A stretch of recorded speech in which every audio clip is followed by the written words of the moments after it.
My 3 blessings is basil, it's holy.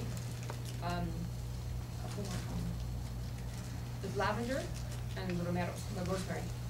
And those 3 are the ones I generally use. There was an ancient thing called the barida, which is like a spiritual cleansing. And I've actually participated in cleansing 2 bodies prior to burial. And when someone dies in a certain area, you put those 3, I would put my 3 blessings, and I mix it with salt to ground it. And then I would put a ring around the whole bed, and then we would wash the body with the same herb. And we would wrap it in linen and remove it in a circle. And then you have to take a broom made with the same herb. It took forever. And then get the sweet, it's not break the circle. And we put it inside water. It's a very spiritual thing to do when someone passes away, because you feel like you've done the last thing that needed to be done. And it has closure. So basically, my grandma said that caused closure and embracement of the spirit of where the person lived. And we actually use that same powder, believe it or not, for deodorant. It basically is cleansing to the body, and it's purifying, and it doesn't cause any harm to the body at the same time, and it keeps you grounded. And we use actually the same herbs that we use for the body, same way. We actually sprinkle it on our own bodies. So a lot of the ancient things that we actually use it in modern herbalism. It really, kind of coincides with our health at the same time, emotional health at the same time. Another herb that we have growing, who told me that they have this in their yard? You did, yes. This is called feverfew. Feverfew is used in more modern herbalism for migraine headaches. It thins blood, and it actually helps reduce fevers. Lavender flower is the same thing too. And the feverfew is different than using like white willow bark, for instance. White willow bark is basically for pain. This is like the inner bark of the white willow. And what is it called? This is feverfew. Oh, okay. Yeah, feverfew. And then you can make this into a tea and drink it for children to lower fevers. It's really good to make a tea out of it, cool it down, and mop their brow with it. A little bit of lavender. It works very well that way too. I'll give you a bouquet. This is better than Tylenol. No, that's better than Tylenol over there, but this is like for fever. Both together work exactly like Tylenol. You put the white willow bark and that together. Oh yeah. Perfect. Actually, in our migraine formula, we have one called Head Throb that we make over here too, and it has this in it also, and both are a very simple formula. This is an interesting one my great grandma told me about. This is in seed, and this is called lamb's ears. You ever feel lamb's ear? It's like it's so soft, and this actually you can even feel them a little bit too. And my grandma would say that it's kind of like nature's Band-Aid. But if you actually take this herb and you cook it in oil and you kind of fry it up a little bit, the way we make salves out of this actually is we take the herb fresh and put it into a frying pan with olive oil, or you have a really good oil, and we cook it until the properties, infuse inside of the oil. We do it differently in the sense that most of our herbalism now, since I work with production, like lots and lots of herbs, but I go through about up to 1,000 to 2,000 herbs a year, pounds of herbs a year. That's a lot of herbs. That's a lot of herbs. So I don't have time to sit there and fry up herbs at the last minute like we used to in the old days. Another one that we don't have here right now because it comes out earlier in spring is called comfrey. And comfrey is one of the very first herbs that every single healer learns to make is a common comfrey salve. This one is amazing. You can cook it up and you can pack it into a wound, a seeping wound. If you mix it with something called Irish moss, it sucks up all the excess inside there, and that actually heals the wound from the inside out. Whereas comfrey works the opposite.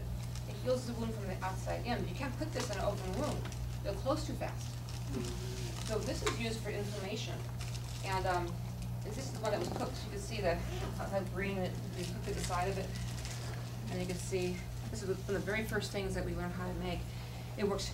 You see it smells good. Well, we could have doctored it up a little bit. If you don't smell, get weeds all over it, And this is an excellent salve. This is comfrey is used for swelling and pain. We actually will mix other herbs in for pain too. We can mix certain ones together, but women used to use it to rub in their scalp and rub on their hair, and There's an incredible story about a woman who was riding a motorcycle, and she got into an accident. She was hit by a car, and she landed in a bed of comfrey, which kind of broke her fall. But her leg was hit at the same time, and she went to the doctor, and they wanted to remove her leg from the knee down. And there was an old recipe where you roast bones, you make a soup, but you drink comfrey. And one of the teas that my great-grandma recipes that I have that I've actually added to it is it's called bone mender tea. It's got comfrey and boneset, and it's got nettles, which help with building calcium. It actually repairs bones. And we actually use the salve on a broken bone too, because it actually gets rid of the inflammation and it helps repair the bone from the outside. It's amazing herb is comfrey, and it grows wild. You know, we think we have all these weeds growing in our yard. We have no idea that they're actually there for our purpose. Dandelions are excellent too. I had dandelion wine one time at Cher's house. I didn't know it was Cher's house, and I thought, you know, I'm at Cher's house and you only give me dandelion wine. No, but it was an excellent wine. We used the blossoms for that too. And every spring it comes out. I always pull fresh dandelions out, roots and all, and I boil it up to purify my liver. Because spring is time for cleansing. It's one of the best times actually with springtime is to cleanse the body. What's amazing is that things that grow on water, for instance, this is from goldenrod, and if you're allergic to this, I wouldn't touch it because it sounds shaky. And this one is amazing. It actually grows on like in the gutters, or like in the ditches on the sides of the road. One thing about I have an issue with organic gardening because they're babied, you know, and these herbs that we have in this room right now, they survive the elements of the earth, you know, and they become stronger. It's like scripturally saying that, you know, it's been tried by fire and it's become a stronger vessel. And the same thing with all these herbs, these grew on the sides of the road. What's amazing is that this bike rider that was riding his bike, and he had said that he was so dehydrated. And all I gotta do is pluck this and chew on it and have some water. This is high in electrolytes. It grows in marshy areas. And what is it called? This is called goldenrod. And it's amazing. It's high. This is nature's what's it called? Gatorade. It looks like Gatorade. It looks like urine too. Makes you urinate. Sure. Is it better to chew it when it's Fresh. Oh, yes. And if you the properties, like my grandma said, with dry herbs, when we do herbalism, you can see this. We have some samples of jars. Like this is one that's arnica. It's the arnica flowers that are in here. And arnica is a common herb that we use for pain. One that was in the book, by the way, was called Osha, in Bless Me Ultima. And Osha heals just about everything. You just smell this plant. When you actually smell it, you can actually feel things loosening up in your nose.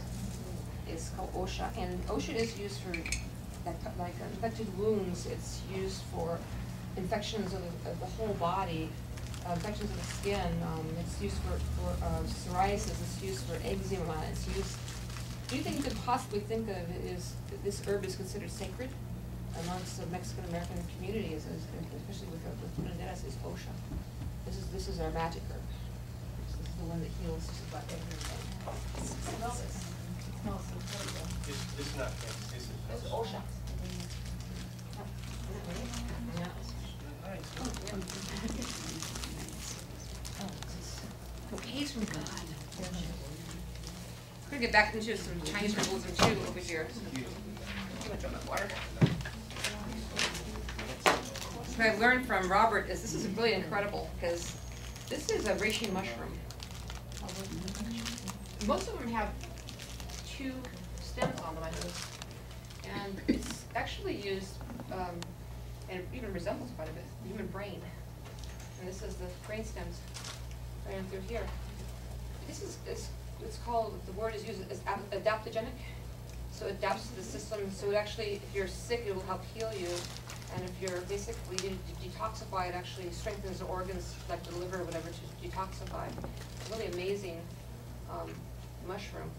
There's actually tree mushrooms that grow here up in the San Bernardino Mountains that are incredible. But they're like shelf types of mushrooms that come off the trees. And they're also used for, well, I think certain tribes use them for ritual purposes to cross over to the other world. Although I've heard about that. What kind of mushroom is it again? The reishi. A reishi mushroom. How is it dried so that it comes out like that? How is it